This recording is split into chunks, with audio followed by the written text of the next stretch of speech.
जय श्री कृष्णा। माघ मास की अमावस्या को मौनी अमावस्या कहा जाता है और जैसा कि इस अमावस्या के नाम से ही पता चलता है, मौनी अमावस्या मतलब साल में यही एकमात्र ऐसी अमावस्या है जिसमें मौन रहकर व्रत किया जाता है। जब किया जाता है मतलब मौनी अमावस्या के दिन सभी कार्य जैसे कि पूजा पाठ, जप, तप इत्यादि सभी चीज़ें मौन रहकर ही की जाती हैं। इसके लाभ क्या होते हैं ये आप आज की वीडियो में जानने वाले हैं। मौनी अमावस्या की तिथि कब प्रारंभ हो रही है, कब समाप्त हो रही है।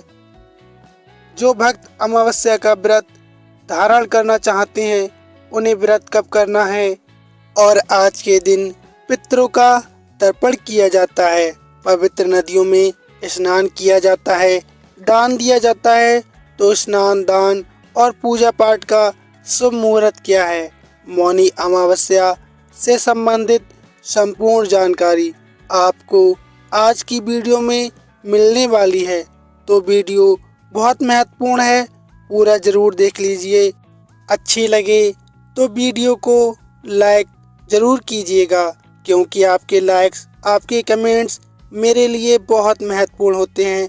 यही एकमात्र जरिया है जिनसे मुझे पता चलता है कि आपको ये वीडियो अच्छी लगती है और आपके लिए ये वीडियो उपयोगी है। तो अगर वीडियो अच्छी लगे तो लाइक तो ज़रूर कीजिएगा। माघ मास की अमावस्या को मौनी अमावस्या इसलिए कहा जाता है क्योंकि इस व्रत में मुनियों की तरह आचरण किया जाता है, इसलिए इसे मौनी अमावस्या कहते हैं। आज के दिन ऐसा कहा जाता है कि अगर गंगा में आस्था की डुबकी लगाई जाए, विश्वास के साथ गंगा में स्नान किया जाए तो जन्म जन्मांतर के पाप धुल जाते हैं।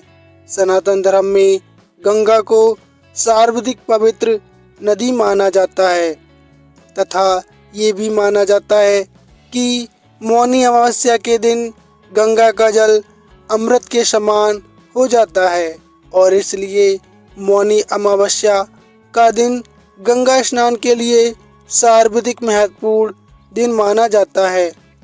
प्रयागराज में मौनी अमावस्या सबसे महत्वपूर्ण गंगा स्नान का दिन है तथा इसे अमृत योग दिवस कहा जाता है। कुंभ पर्व दिवस के रूप में भी इसे जाना जाता है और इस पूरे दिन में एक भी शब्द का उच्चारण न करते हुए इस एक दिन के व्रत का पालन किया जाता है। जब आप कोई साधारण व्रत रखते हैं तो आप अन्न और जल का त्याग ही करते हैं, निराहार रहते हैं, निर्जल व्रत धारण करते हैं। किंतु इस व्रत में सिर्फ मौन रहा जाता है। मतलब अगर आप मौन रहकर स्नान, दान इत्यादि करते हैं तो आपका व्रत सफल माना जाता है। बहुत से लोग जो कि अन्न और जल का भी त्याग करते हैं, कोई भक्त है जो कि फलाहार कर लेते हैं लेकिन मौन रहते हैं, बोलते बिल्कुल नहीं हैं। कुछ तो मौनी अमावस्या के दिन मौन रहने का ही व्रत करते हैं। अब बहुत से भक्त हैं जो कि पूरे दिन मौन नहीं रह पाते, तो ऐसे में ये आप कर सकते हैं कि जब तक आप स्नान दान करते हैं तब तक आप अपनी इच्छा के अनुसार मौन व्रत रहने का संकल्प ले सकते हैं। जैसे कि 2 घंटे आप मौन रहेंगे या फिर जब तक आप स्नान दान इत्यादि कर लेंगे तब तक आप मौन ही रहेंगे। तो इस प्रकार से भी आप मौन व्रत का संकल्प ले सकते हैं। मतलब अपनी इच्छा के अनुसार आप चाहें तो मौन रहने की अवधि कम या फिर ज़्यादा भी कर सकते हैं। वैसे नियम यही होता है कि इस व्रत का पूरे दिन मौन रहकर ही पालन करना चाहिए, इसलिए इसे मौनी अमावस्या कहते हैं। और इस एक दिन मौन व्रत रहने का क्या फ़ायदा है, देखिए कहा जाता है, मतलब शास्त्रों में ये भी वर्णित है कि मौनी अमावस्या के दिन अगर पूरे दिन उपवास रहा जाए, पूरे दिन मौन रहा जाए, तो इससे पूरे मास में गंगा स्नान का फल मिलता है। पितृदोष से मुक्ति मिलती है, शनि दोष से मुक्ति मिल जाती है, किसी भी प्रकार का जन्म कुंडली का दोष भी मिट जाता है और इसके साथ ही अनंत गुना फल की प्राप्ति होती है। तो ये दिन बहुत महत्वपूर्ण होता है। अगर आप मौन रह पाते हैं तो अत्यंत ही श्रेष्ठ होता है। अगर आप मौन नहीं रह पाते हैं पूरे दिन, तो आप चाहें तो स्नान दान बिल्कुल मौन रहकर कर लीजिए। उसके बाद भगवान श्री हरि विष्णु की कृपा प्राप्ति के लिए उनसे प्रार्थना कर लीजिए और फिर आप मौन व्रत अपना खोल सकते हैं। और हाँ, रहने का संकल्प आपको कब और कैसे लेना है, इसकी जानकारी आपको आने वाली वीडियो में मिल जाएगी। मौनी अमावस्या की तिथि प्रारंभ हो रही है 28 जनवरी को शाम 7:36 पर। अमावस्या तिथि का समापन हो रहा है 29 जनवरी की शाम 6:05 पर। इसलिए उद्या तिथि के अनुसार 29 जनवरी को आप व्रत कर सकते हैं, क्योंकि 29 जनवरी 2025 को मौनी अमावस्या मनाई जाएगी। वहीं 29 जनवरी को सूर्योदय का समय 7:01 पर और सूर्यास्त का समय 6:08 पर शाम को है। ब्रह्म मुहूर्त में स्नान किया जाता है, तो ब्रह्म मुहूर्त का समय सुबह 5:35 से सुबह 6:20 तक। अमृत काल का समय आप नोट कर लीजिए, शाम को 9:01 से 10:50 तक।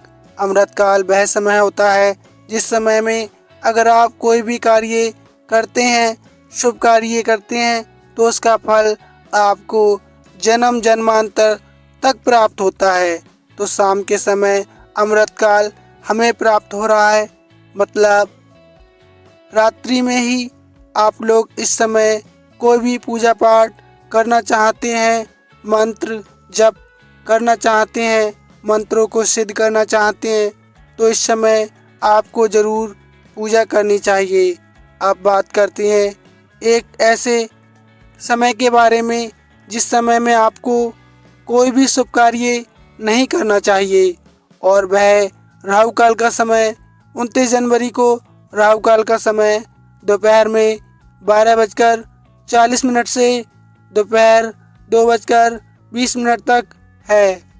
तो इस समय आपको कोई भी शुभ कार्य प्रारंभ नहीं करना है। अगर आप पहले से कर रहे हैं तो बिल्कुल कर सकते हैं, कोई समस्या नहीं है। मौनी अमावस्या के दिन प्रयागराज में शाही स्नान होगा। बहुत सारे भक्त जो कि जाएंगे। आप से कौन वह भाग्यशाली भक्त है जो मौन अमावस्या पर प्रयागराज महाकुंभ का स्नान कर रहे हैं? कमेंट करके ज़रूर बताइएगा। वैसे मेरी तरफ से पूरा प्रयास रहेगा कि इस बार मौनी अमावस्या पर कुंभ का स्नान हो जाए। बाकी तो देखिए ठाकुर जी की इच्छा है। तो भक्तों, अगर वीडियो अच्छी लगी हो तो लाइक शेयर अवश्य करना, चैनल भी सब्सक्राइब कर लेना। आपका बहुत धन्यवाद होगा। साथ ही बेल आइकन ज़रूर दबाना ताकि अगली वीडियो का नोटिफिकेशन आपको सबसे पहले सही समय पर प्राप्त हो। प्रेम से बोलिए जय श्री राधे। धन्यवाद।